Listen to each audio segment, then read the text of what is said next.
Hello, everybody, and welcome to the October 18th Trips and Traps. Andy Serling, Eric Donovan. And we have 5 races to bring you for this week's episode. We'll get things started off with the 5th race from October 9th. It's a maiden special weight for 3-year-olds and up. Going a mile and 16th on the inner turf, we had a European shipper, the number 2, Aino Digas here for Christophe Clement. Yeah, I'm always a little leery of these German horses because they usually want to go about 17 miles, and also they may not be so well equipped for a mile and 16th inner turf races. And also Dardanian, a first-time turfer, second-time starter, broke a little slow, but actually Aino Digas broke pretty well. And now you know the horse is going to have much speed, but he gets shuffled out in the inside there, and I'm not blaming Jose for that. I think he just got a little rank inside of horses, as you can see even there. Jose's having trouble holding him, and he's sort of standing up on him right there on the rail. Behind him is Dardanian. But you know what it is more than anything else, Eric? These inner turf races, mile and 16th, and even the mile and 8th, speed has such an advantage. It does, and it's a very tricky spot to be down on the inside, because if you just get shuffled back a little bit, the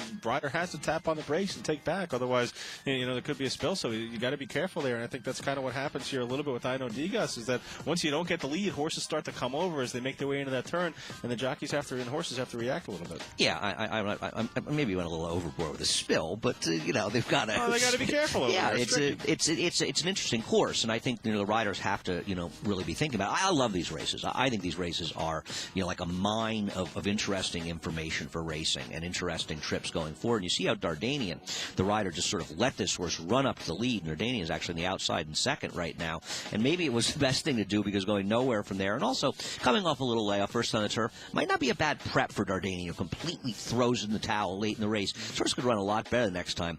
I know Digas is going to run better next time because he can't run worse, and he certainly had a monstrously bad trip. Yeah, just uncomfortable being in the position that he was in throughout the whole race. I mean, just rank and just not happy, just under poor circumstances there. Yeah, and it's interesting because actually while Dardanian is tiring here, he'll interfere with Aino Digas. It's not that one hadn't had enough problems. You're going to see as they come in the stretch. Aino Digas probably, Jose Lozcano wants to go to the outside, and he ends up trying to go inside of Dardanian and sort of lugs in a little bit right there. So the nightmare continues for him. And just from a dynamic standpoint, the horse that won was dominating towards the front end. It was one of the favorites. The horse who was second was probably best, and he had to be forced into the race, and he probably should have been a little more aggressively ridden early. I know Digas runs well back in the pack. Now, whether or not we see him, I'm sure Christophe Clement would love to get a longer distance race, and I don't think he's going to run him back the last week of Belmont if he got a mile and a quarter, mile and 3/8. But maybe we'll get a longer race for him. Maybe he goes to Florida.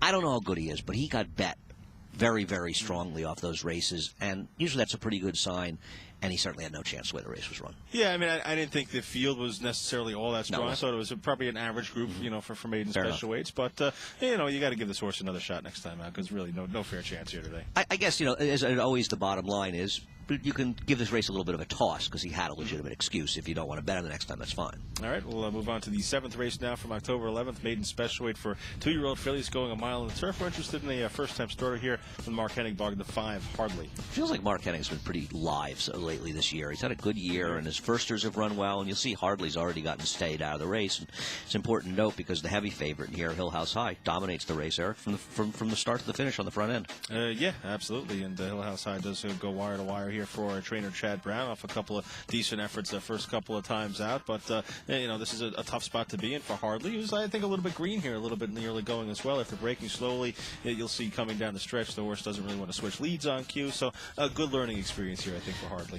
I agree. You can see that this horse who's second there, Chief Dante, actually he's giving Luis Saez a lot of fits up front, and Hill House High may be a potentially decent horse here for Chad Brown. He's certainly got a lot of these 2-year-old turf horses from Maury Schwartz. It's sort of disappointed a little bit as a heavy favorite last time out. Gets everything his own way. I don't know ultimately how strong this field was behind him, and that's one of the things you have to keep in mind with Hardly, and I don't know how fast a race it was. But having said all that, I just feel like Hardly, who's not even in the picture now, is the kind of horse that's going to run a lot better with this race under his belt. Yeah, I agree with you. I mean, it's hard to gauge how strong the field was. I mean, you'd like to think Hill House High is okay. It was a shortish kind of field, only 6-horse field here in this race, but nonetheless, and Hardly toward the back there, just getting on the screen. Yep. Yeah. And Harley will start to commence a little bit of a rally here, and just look to me like a horse that just needs an education, needs a little bit of a race, and certainly dynamics didn't really go in her favor either here. Yeah, and I think that's a very important point, Eric. That it was a good situation for a bit of an education, because the horse doesn't get out of the gate that cleanly, is green, wasn't going to beat Hill House High under any circumstances. The dynamics, as you pointed out, didn't work in her favor, so sort of everything was against her. In a way, that's kind of the perfect situation for a horse that really needs a race. Yeah. And one that you'd want to bet back next time out, too. I agree. I mean, she's not, she didn't run sixth, buried in, seventh in a 12-horse field. She was fourth in here, but I don't think she captured a lot of people's imagination, and she's going to run better next time out. All right, we'll move on to the dirt now. A pair of 6.5 furlong races, race in between both these races, actually. The 6th and 8th race from October 12th. We'll start off with the 6th. This is an open non-winners of one allowance, this is the state bred non-winners of one allowance optional claimer. I think one of the good things that happened for Fiona's Hero was he got left a little bit in this race. You see him in the back of the pack, got broke about a leg slow. The one MP Joe actually was kind of closer. Now, the horse Half Nelson was a new gelding coming off a long layoff, and he got bet in this race, and they had a horse they were ready to get the money with, and he ran very, very well and was a bit unlucky. He did, coming off over a year layoff, hadn't been out since Saratoga 2012, and sometimes people take a look at races and say, well, this horse broke bad, I got to bet him back next time out. Well, you need to keep in mind what happens after the race, because both the horses that broke a little bit slowly, MP Joe and then Fiona's Hero, even more so, I think we're helped out by the fact that being toward the back may have been where you wanted to be. You didn't want to be on the pace here. If Fiona's Hero had been near the pace here, he would have finished nowhere. Read the proposal, who broke a step slow. He was aggressively ridden towards the lead in this race, and he went hard after Half Nelson and really just sort of broke the race open in a way. I mean, it's interesting. Read the Proposal finishes last in this race, and he was just under 4-1. Half Nelson survives this duel and only loses the race by about 2.5 lengths. A very, very good effort off the layoff by Half Nelson. The problem is, Eric, they had him ready to go off the layoff, and a long layoff it was. Is he going to come back and run as well the next time? It's kind of worse that I end up playing, and I usually feel this way too. The next time you sort of play against him, and maybe the third time will be the charm. But this is like a good lesson, Eric, in how do long shots win. Yeah, I had a long shots win. You get a speed duel up front, and race kind of falls into your lap a little bit, and I think that's what happened here with Fiona's Hero. Did get a trainer switch here to Michelle Nevin. Perhaps she was able to move him up a little bit here, but I think the dynamics of the race, the setup of the race had a lot more to do with it. And Half Nelson, to put in the time and effort that they must have put in to get this horse to run this kind of race off the layoff there, just unfortunate for their connections, for his connections, that he wasn't able to get the money. No, it's the frustration of horse racing, and, the best laid plans can go to waste. The horse I don't want really going forward is Crafty Dreamer. Mm-hmm. I know that he kind of rounded into form as his third start, another horse making his third start off a layoff, and at least he's gradually gotten a little better, but he also got a very good setup in this race and couldn't get it done. In general, I think the only horses you really sort of want going forward are the speed horses. Yeah, I mean, what do you even do with Read the Proposal? I mean, would you give that horse another shot? Or Read the Proposal is a funny horse because he ran this excellent race in a mile here when he finished third to that Bond Vigilante who went on to do some good things for Chad Brown up Saratoga. And then he went and he ran a mile 16 turf race, which I don't quite understand. And then he was eased in that race. And then he went a mile and 8 at Saratoga. At least this time he was finally sprinting, but he certainly didn't run particularly well, fast pace or not. He's not supposed to finish last. So I don't know. How do you take him going forward, Eric? Yeah, it's tough, I guess. Maybe another layoff might be upcoming with this horse here, just because he's obviously got some talent and some speed, but there's been some issues, been fading badly in the stretch the last couple times. I agree. That third place finish earlier at Belmont, that was a good effort. 8th race from the 12th is an open one other than allowance optional claimer. We're going to take a look at a few horses here, including the 7 Truth Is, who is part of a 4-way pace battle here, survives that pace battle, and I think is the one you want coming out of this race. Very good. A lot of credit to Regime Mirage and Barclay Tag. They really did the right thing with the winter confrontation. Now, the one horse, it has to be George, breaks a little slow. I think it's a similar situation we just talked about. Breaking slow didn't hurt him. It may have helped him. And confrontation ends up rating very comfortably. Truth Is, on the other hand, ends up in the worst part of a 4-horse duel between horses. I like Truth Is. I thought he might get Confrontation's trip in this race, and Confrontation would be with Truth Is. Didn't work out that way. No, sometimes you just don't know how these trips are going to unfold in here, but the Truth Is up, on the outside there in the 3-path, being in a real bad spot. You don't want to be in between horses vying for the lead, and especially you don't want to be in between horses when you're stacked out 3 wide vying for the lead either, but there it is. Truth Is, and toward the back you'll see, Confrontation, and the one horse, it has to be George. Yeah, I mean, this is a good example of, they're not machines. They're not automobiles, because you can see Luis Saez. You almost get the feel he watched this race, that Luis Saez, who's riding Truth Is going, what am I doing here? Like, I don't want to be here. I can't do anything about it. He's a bit headstrong, and I think being headstrong hurt him in here. And, I would have thought coming off the 1 1/8 race that he would have been a little more comfortable rating. Well, I don't know. Maybe they had him a little too sharp for this race. He drops back a little there, but at this point, what are you supposed to do? I don't know. Truth is, to me, he ran fairly well to finish third, beating just 3.5 lengths. Confrontation, he just gets the perfect trip. But he's a talented horse who showed he can rate, Eric. And he showed he can handle a fast track, too. Yeah. He had both the sloppy track wins upstate, but was able to sit a little bit off the pace. And here he's been fortunate, but you know what? He's a good horse because he's tactical and he can put himself in a good spot. He can be up closer if the pace is slow or a little bit behind if the pace is pretty quick. And there you see it has to be George down to the inside. He's the one I really don't want out of this race. It looked like there was some speed on paper. He looked like the kind of the moto closer on paper that you wanted, saying, well, if this race is going to collapse, he's the closer I want. And he really doesn't fire a big shot here. Right. The one thing I would say was he probably wasn't helped by the rail post. If he had an outside post, maybe he could have made a run in the clear. But I agree. He's supposed to have a little bit more run between horses here. And it's not as though that horse is lugging in his way. I mean, he's supposed to beat Truth Is, even though it's very close between those two at the wire. This is also a good example of looking at charts when you see this a lot going through Formulator and looking horses up. The speed, Quinby Pete, finished last. The horse who dueled with him, O'Dea, finished second to last. Mm-hmm. And if you look at all the horses, the horses that ran 1, 2, 4 came from 6th, 5th, and 7th.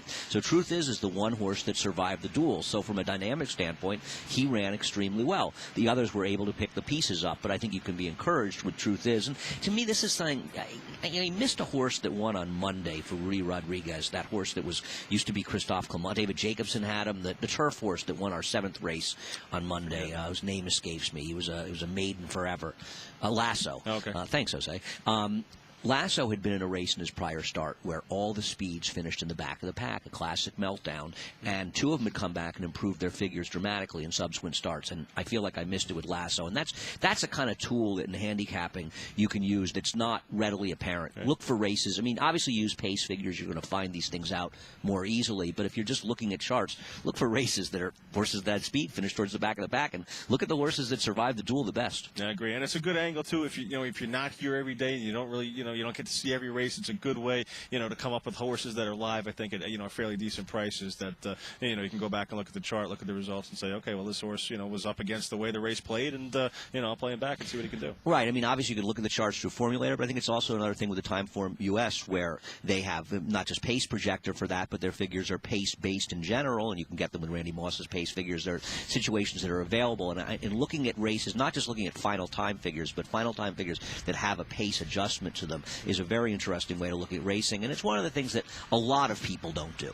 Okay, we'll move on to our final race here. This is the 10th race from October 14th. New York Red Maiden Special Weight 2-year-old is going 7 furlongs here on the turf. Yeah, the horse who finishes second here, you're not going to get rich with Love Dakota Sky, even though the connections you won't get a super short price. This horse should have won. But the one horse, East Bay Lodge, gets that classic break from the inside, broken a little bit, horse outsider comes in a little bit, and forces her completely out of the race. I thought East Bay Lodge might have shown a little bit of run here, but Love Dakota Sky should have won. Yeah, Love Dakota Sky definitely should have won. I agree with you here. And Love Dakota Sky is going to be moved up into the race, then it's going to kind of fall back a little bit, then get back into it. So horse that made a few moves in here, and right now is in mid-pack, but is going to move up a little bit after this. Yeah, I mean, it's either now listen, this is a first-time star, doesn't get out of the gate that well. Probably a little erratic, probably green. I think Angel Royal is riding this horse, has ridden well when he's in Belmont Park. He has clearly improved as a rider. So you don't want to be too hard on a rider on a first-time star. They can be green. But whatever the case is, you don't need to assign blame. This is a horse that took himself out of the race early, put himself in the race, took himself out of the race, and still came running at the end. Now the race coming apart a little towards the end. But all things considered, you compare the trip he had to the trip that Social Rebellion, who Edgar Prado gave a perfect ride to, you see him in pink, he was the better horse. Oh, yeah. I mean, you see right there where he is. I mean, he could have been third or fourth right now had he been able to maintain that position, whether it's just, a matter of greenness or the horse just got, a little bit lazy on the rider and fell back all of a sudden, whatever the case may be. This is a horse that could be 3 or 4 lengths closer to the lead right now. I agree. Now, we'll pop it right here just to show you. Now, if we leave it closed, you can see the 10. Now, right inside of the 10 is the Linda Rice firster. It took a ton of money. That horse had a perfect trip and a perfect ride for Cornelio, and Love to Go Sky still outran her. Way in the back, last, is East Bay Lodge. And actually, I know the race is coming apart a little bit, but just for what it's worth, this horse did gain 6 lengths in the last 3/8 of a mile, a full second. So I thought that for a horse that had a little trouble, was obviously green, probably needed a race, East Bay Lodge I don't know if he's going to be, if she's going to be so, or he is going to be so effective stretching out because we'll be at Aqueduct so soon. But I think he's a horse that can run better. I love Dakota Sky. If he gets his act together, he's just, I don't know how good this field is, but he's better than these horses. He's better. He probably should have won this race. And, I like your thinking here at the East Bay Lodge, too. I mean, I like the connections here. Jimmy Ryerson, the Generasios, they do great work on the turf, especially with the New York breds. And not really an outfit that hasn't cranked up to win first time out. This is a horse that very subtly ran okay, I think, first time out, and is going to move forward. Yeah. Nice job, Jose. Thank you. I agree. We've had some sources, second-time stars where Jimmy Ryerson do well in the past. A lot of things going on in these races and different ways to look at them, but we could always use some ways to look at them and your help. You can give us that help. Trips and traps at NYRA.com. Thanks for watching.